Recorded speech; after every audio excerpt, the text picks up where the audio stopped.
নানাভাবে বাধাগ্রস্ত করা হচ্ছে কাজের পরিবেশ, দায়িত্ব পালন অসম্ভব করে তোলা হলে প্রয়োজনীয় সিদ্ধান্ত, উপদেষ্টা পরিষদের বিবৃতি।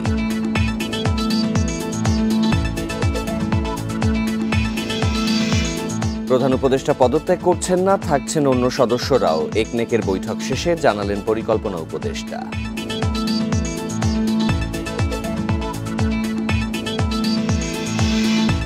বিএনপি জামায়াতের সঙ্গে বসছেন প্রধান উপদেষ্টা, কাল আরও কয়েকটি দলের সঙ্গে বৈঠক।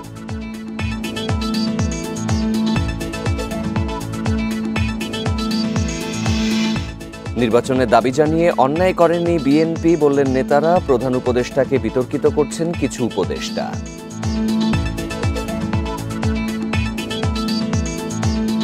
এই ঈদে জামা জুতো অ্যাক্সেসরিজের ডিসকাউন্ট।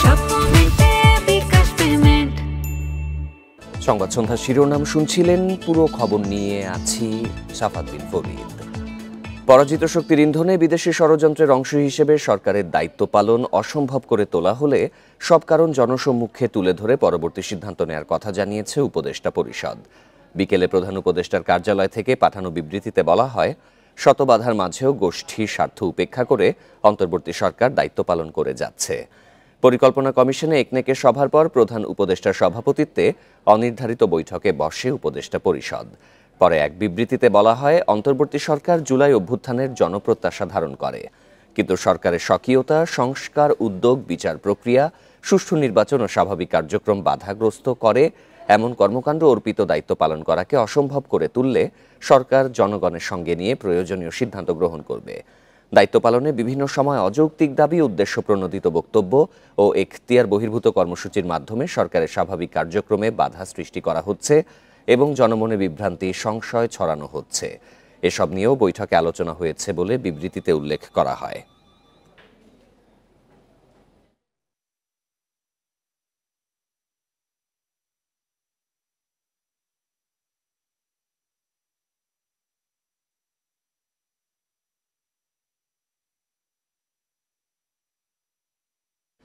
প্রধান উপদেষ্টা থাকছেন, তিনি বলেননি পদত্যাগ করবেন, কথা জানিয়েছেন পরিকল্পনা উপদেষ্টা ওয়াহিদুদ্দিন মাহমুদ। একনেক বৈঠক শেষে উপদেষ্টা পরিষদের অনির্ধারিত বৈঠকের পর তিনি জানান, থাকছেন অন্য উপদেষ্টারাও। পরিকল্পনা উপদেষ্টা বলেন, অন্তর্বর্তী সরকার বিভিন্ন কাজ করতে গিয়ে প্রতিবন্ধকতার মুখে পড়ছে, যা চিহ্নিত করা হয়েছে। এগুলো সমাধান করা হবে বলেও জানান পরিকল্পনা উপদেষ্টা। এর আগে এনইসি সম্মেলন কক্ষে বেলা 11টায় জাতীয় অর্থনৈতিক পরিষদের নির্বাহী কমিটির সভা শুরু হয়। সভায় 9টি প্রকল্পের জন্য প্রায় 11,851 কোটি 29 লাখ টাকা অনুমোদন করা হয়। এর মধ্যে সবচেয়ে বড় প্রকল্প মসজিদ ভিত্তিক শিশু ও গণশিক্ষা কার্যক্রম। এই প্রকল্পে ব্যয় হবে 4,645 কোটি টাকা।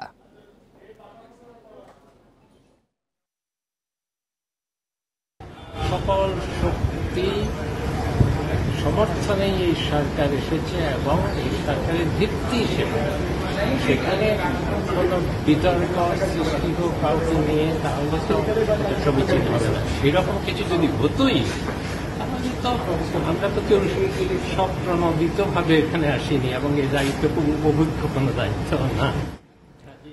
প্রধান উপদেষ্টা ডক্টর মোহাম্মদ ইউনূসের সাথে কিছুক্ষণ পরই বৈঠক করবে বিএনপি ও জামায়াতে ইসলামী। প্রধান উপদেষ্টার বাসভবন যমুনায় পৃথকভাবে হবে এই বৈঠক।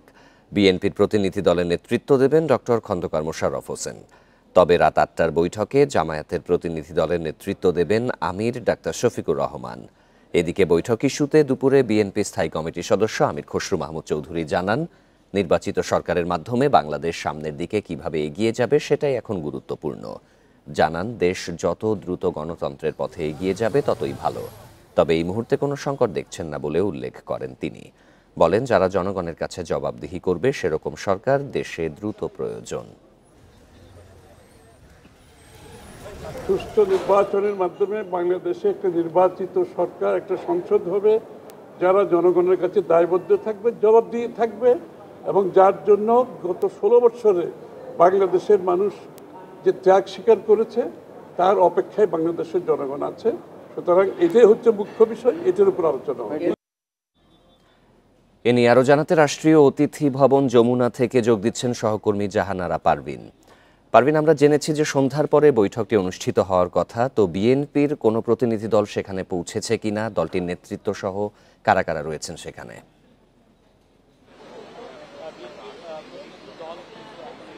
আজকের বৈঠকটি প্রধান উপদেষ্টার সঙ্গে বৈঠক করবেন বিএনপির 4 সদস্যের প্রতিনিধি দলের নেতৃত্ব দেবেন বিএনপির স্থায়ী কমিটির সদস্য খন্দকার মোশাররফ হোসেন। তার সঙ্গে থাকবেন আরো 3 জন সদস্য, সালাউদ্দিন আহমেদ, ডক্টর মঈন খান এবং আমির খসরু মাহমুদ চৌধুরী।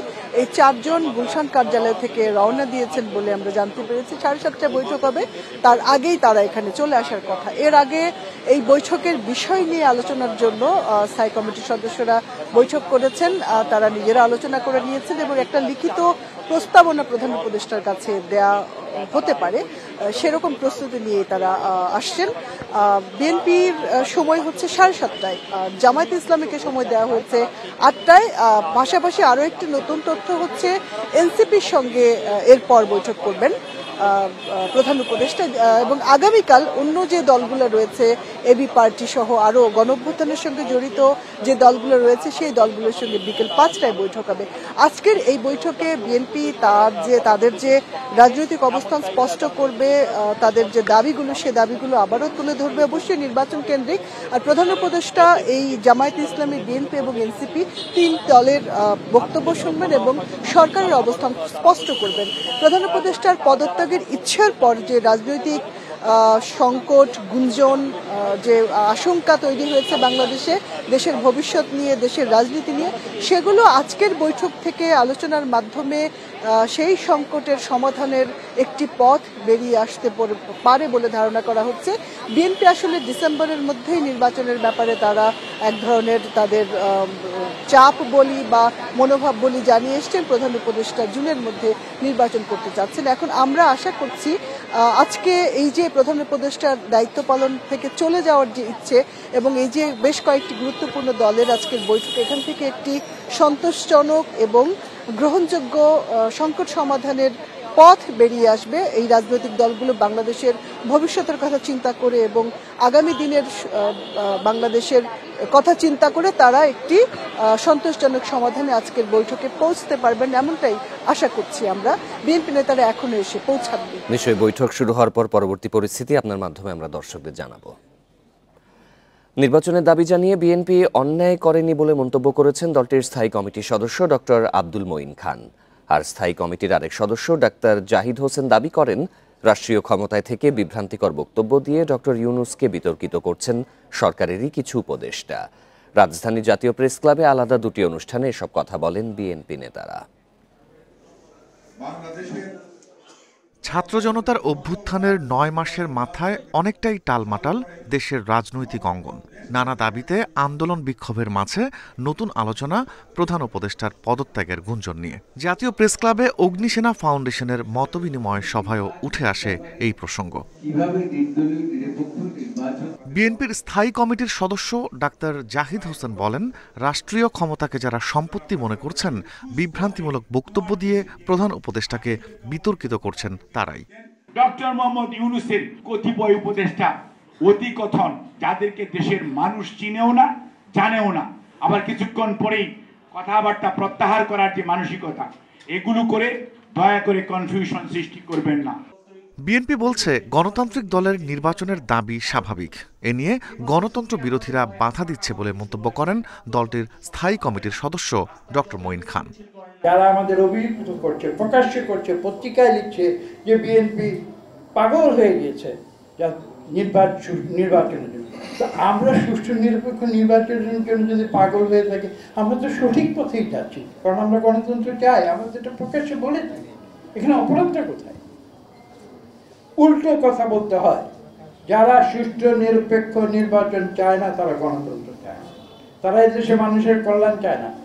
নির্বাচন নিয়ে বিশ্ব মানবাধিকার সংস্থা বাংলাদেশের একই আলোচনা অনুষ্ঠানে গণ অধিকার পরিষদের সভাপতি নুরুল হক নূর দাবি করেন, রাজনীতিবিদদের বাদ দিয়ে দেশে বিরাজনীতিকরণের ষড়যন্ত্র চলছে। আপনার রাজনৈতিক দলগুলোর সাথে সেই আস্থা বিশ্বাসের সম্পর্ক অর্জন করতে হবে। আপনি যদি শুধু কিচেন ক্যাবিনেটের ষড়যন্ত্রে আপনি যদি পা দিয়ে যদি আপনি রাজনৈতিক দলগুলোর সাথে দূরত্ব তৈরি করে ফেলেন, তাহলে আপনি নিজে অসম্মানিত হবেন, দেশকে একটা বিপদের মধ্যে ফেলাবেন। দেশে স্থিতিশীলতার জন্য নির্বাচিত সরকারের বিকল্প নেই বলেও জানান বক্তারা। Rifat Alam, independent news, Dhaka. বর্তমান সরকারের প্রধান কাজ জনগণের সরকার প্রতিষ্ঠা করা। এই সরকার নির্বাচিত সরকার নয়, মানুষ দেশে স্থায়ী সরকার চায়, এমন মন্তব্য করেছেন বিএনপি স্থায়ী কমিটির সদস্য নজরুল ইসলাম খান। বগুড়ায় যুবদল, স্বেচ্ছাসেবক দল ও ছাত্র দলের আয়োজনে তারুণ্যের রাজনৈতিক অধিকার প্রতিষ্ঠা সমাবেশে এই মন্তব্য করেন তিনি। শহরের সূত্রাপুর সেন্ট্রাল হাই স্কুল মাঠে তারুণ্যের সমাবেশে অংশ নেন রাজশাহী ও রংপুর বিভাগের নেতাকর্মীরা।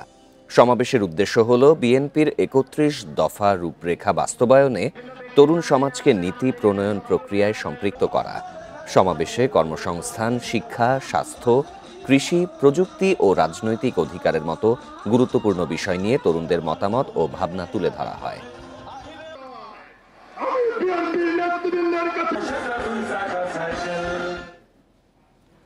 অধ্যাপক ইউনূস দায়িত্বে থেকে দেশকে নির্বাচনের পথে নিয়ে যাবেন বলে আশা জানিয়েছেন জাতীয় নাগরিক পার্টির আহ্বায়ক নাহিদ ইসলাম। সকালে এনসিপির এক জরুরি সংবাদ সম্মেলনে বিচার সংস্কার, জুলাই ঘোষণাপত্র ও নির্বাচন নিয়ে রোডম্যাপ ঘোষণার আহ্বান জানান তিনি। দুই ছাত্র উপদেষ্টার সাথে এনসিপির কোনো সম্পর্ক নেই জানিয়ে নাহিদ বলেন, তারা রাজনীতি করতে চাইলে সরকার থেকে পদত্যাগের পরেই করতে হবে। শনিবার সকালে চলমান রাজনৈতিক পরিস্থিতি নিয়ে জরুরি সংবাদ সম্মেলন ডাকে জাতীয় নাগরিক পার্টি।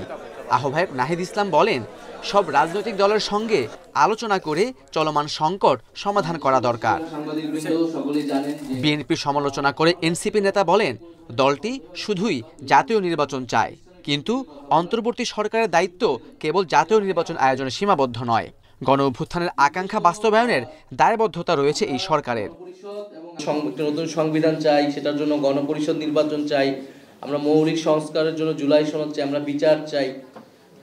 কিন্তু বিএনপি সবসময় নির্বাচনের কথা বলে গিয়েছে, একটা জাতীয় নির্বাচনই, কিন্তু শুধু একটা জাতীয় নির্বাচনই এই গণ অভ্যুত্থানের পরে আমাদের একমাত্র আকাঙ্ক্ষা না।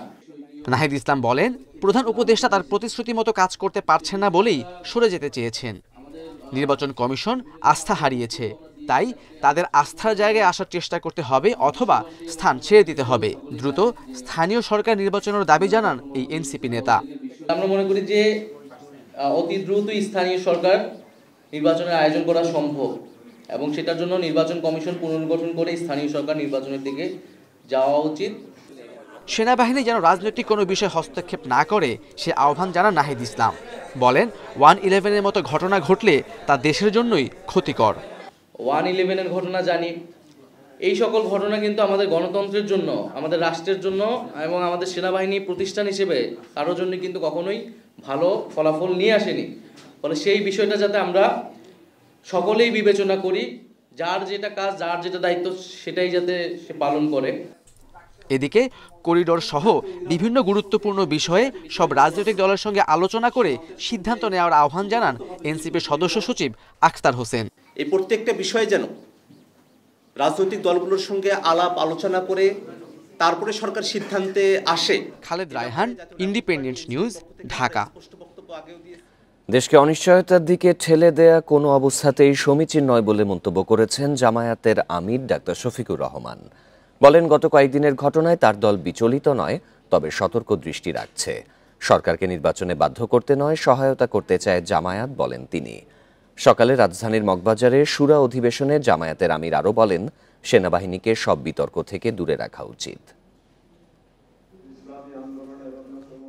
দলীয় সর্বোচ্চ নীতি নির্ধারণী ফোরাম কেন্দ্রীয় মজলিসে শুরার সমাপনী অধিবেশনে অংশ নেন বাংলাদেশ জামাতে ইসলামের সারা দেশের আমির, সেক্রেটারি সহ কেন্দ্রীয় নেতারা।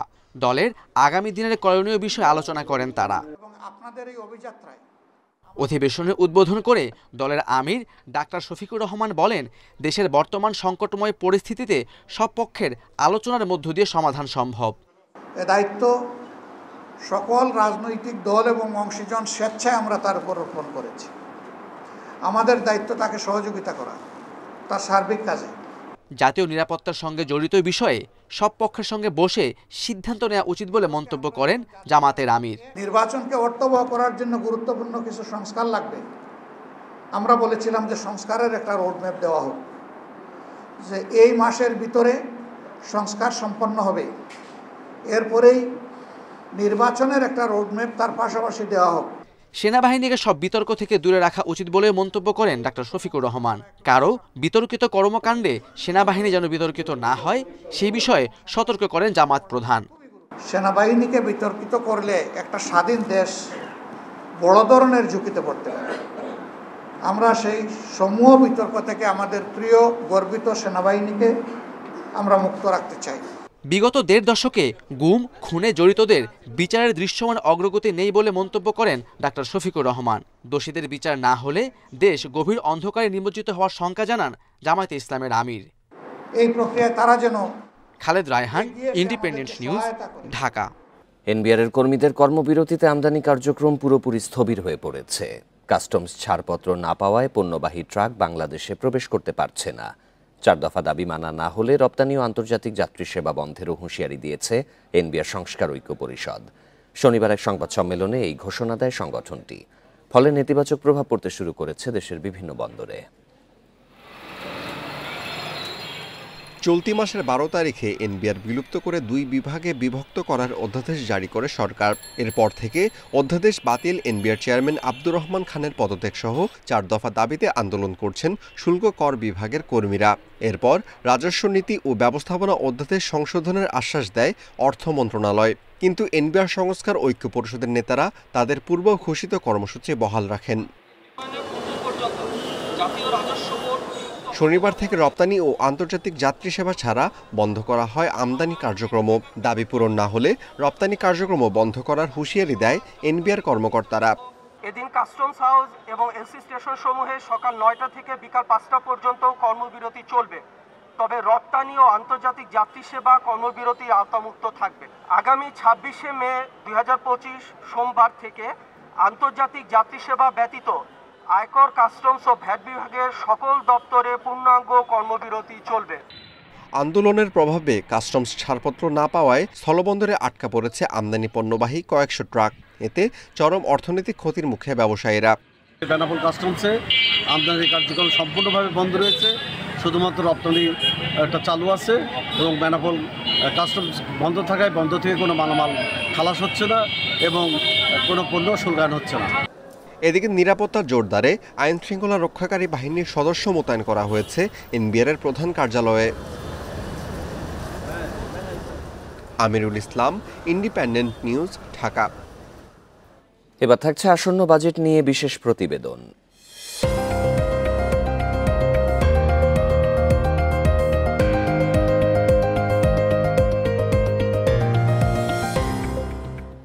আগামী অর্থবছরে বাজেট ঘাটতি জিডিপি 4.2% রাখা হতে পারে। এই ঘাটতি পূরণে দেশি বিদেশি উৎস থেকে ঋণ নেওয়া হবে।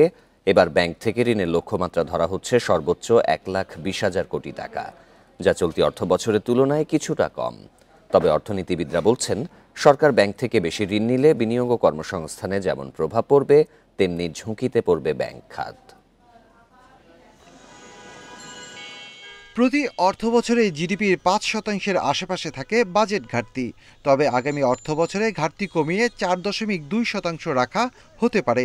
ঘাটতি পূরণে বেশিরভাগ ঋণই নেওয়া হবে দেশের ব্যাংক ব্যবস্থা থেকে। আগামী অর্থবছরে মোট ঋণের মধ্যে নিট বিদেশি ঋণের লক্ষ্যমাত্রা কিছুটা বাড়িয়ে ধরা হচ্ছে 1,10,000 কোটি টাকা। বাকি 1,30,000 থেকে 40,000 কোটি টাকা হতে পারে দেশি ঋণ। এর মধ্যে ব্যাংক থেকে ঋণের লক্ষ্যমাত্রা ধরা হচ্ছে সর্বোচ্চ 1,20,000 কোটি টাকা। উন্নয়ন প্রকল্প করতে গিয়ে তারা খুব বেশি ঋণ ব্যাংকিং সেক্টর থেকে নেবে না, কারণ কিছু কিছু ব্যাংকের তো লিকুইডিটি ক্রাইসিস আছে। অতএব সেখানে যদি সরকার যদি আবার তাদের পূর্বের বছরের তুলনায় অধিক পরিমাণে ঋণ নিতে থাকে, তবে প্রাইভেট সেক্টরে আবার ঋণ প্রাপ্তির সুযোগটা স্কুইজ হয়ে আসবে। চলতি অর্থবছরে সঞ্চয়পত্র বিক্রি থেকে 15,000 কোটি টাকা সংগ্রহের লক্ষ্যমাত্রা থাকলেও আগামী অর্থবছরে তা বাড়িয়ে 20,000 কোটি টাকা করা হচ্ছে। অর্থনীতি বিশ্লেষকরা বলছেন, অনুৎপাদনশীল খাতে সরকারের ব্যাংক ঋণের নির্ভরতা বাড়তে থাকলে বেসরকারি খাতে ঋণ প্রবাহ কমবে, যার নেতিবাচক প্রভাব পড়বে বিনিয়োগ ও কর্মসংস্থানে। সরকার যদি অতিমাত্রায় ব্যাংক থেকে ঋণ নেয়, এটা অবশ্যই ব্যক্তি খাতের বিনিয়োগকে ক্ষতিগ্রস্ত করবে এবং সরকারের ঋণ নির্ভরতা বাড়বে। সরকারের যেটা ঋণ বাবদ যে সুদ পরিশোধের, সেটা কিন্তু বাজেটে আমরা দেখছি যে প্রতি বছরই বাড়ছে। তো এটা একটা সাস্টেনেবল একটা পথ না। চলতি অর্থবছরে ব্যাংক ব্যবস্থা থেকে 1,37,500 কোটি টাকা ঋণ নেওয়ার লক্ষ্যমাত্রা থাকলেও 8 মাসে সরকার ঋণ নিয়েছে লক্ষ্যের 17%। দুর্নীতি, অনিয়ম বন্ধের পাশাপাশি পাচার হওয়া অর্থ ফিরিয়ে আনতে পারলে ব্যাংক ঋণ নির্ভরতা কমবে বলে মনে করেন বিশ্লেষকরা। ঘাটতি পূরণে ব্যাংক ব্যবস্থা থেকে সরকার বেশি ঋণ নিলে বেসরকারি খাতে ঋণ প্রবৃদ্ধির ওপর নেতিবাচক প্রভাব পড়ার আশঙ্কা রয়েছে। সুদ পরিশোধও ব্যয় করতে হবে বড় অঙ্কের অর্থ, তাই এ বিষয়ে সতর্ক থাকার পরামর্শ বিশেষজ্ঞদের। Shafil Alam Sujon, independent news, Dhaka. রাজধানীর বসুন্ধরা আন্তর্জাতিক কনভেনশন সিটিতে কোয়াবের আয়োজনে শেষ দিনের মতো চলছে প্রযুক্তিভিত্তিক প্রদর্শনী ICBC এক্সপো। অংশগ্রহণ করেছে সম্প্রচার মাধ্যম, স্যাটেলাইট, অপটিক্যাল ফাইবার কোম্পানি সহ দেশি বিদেশি শতাধিক প্রতিষ্ঠান। টেক জায়ান্টরা তুলে ধরছে আধুনিক উদ্ভাবনী যন্ত্রাংশ ব্যবহারের নানা দিক। লাইভ ডেমো ও ব্যবহার বিধি নিয়ে কর্মশালা প্রদর্শনীতে যোগ করেছে নতুন মাত্রা। বিশেষ করে নেটওয়ার্কিং ডেভেলপমেন্ট সেক্টরের সাথে পরিচিতি হতে পেরে খুশি প্রযুক্তিপ্রেমীরা। দেশে প্রথমবারের মতো অনুষ্ঠিত এই এক্সপোর শেষ দিনেও দর্শনার্থীদের ভিড় ছিল চোখে পড়ার মতো। এই আয়োজনের মধ্য দিয়ে দেশের কেবল অপারেটিং সিস্টেমকে সম্পূর্ণ ডিজিটালাইজড এবং ভবিষ্যতে আরও বড় আকারে আয়োজন করার আশা ব্যক্ত করেন অংশগ্রহণকারী ও আয়োজকেরা। এই ছিল আজকে সংবাদ সন্ধ্যায়। আমাদের সব খবরের আরও বিস্তারিত জানতে চোখ রাখুন ফেসবুক, ইউটিউব এবং এক্সে। আমন্ত্রণ পরের আয়োজনে।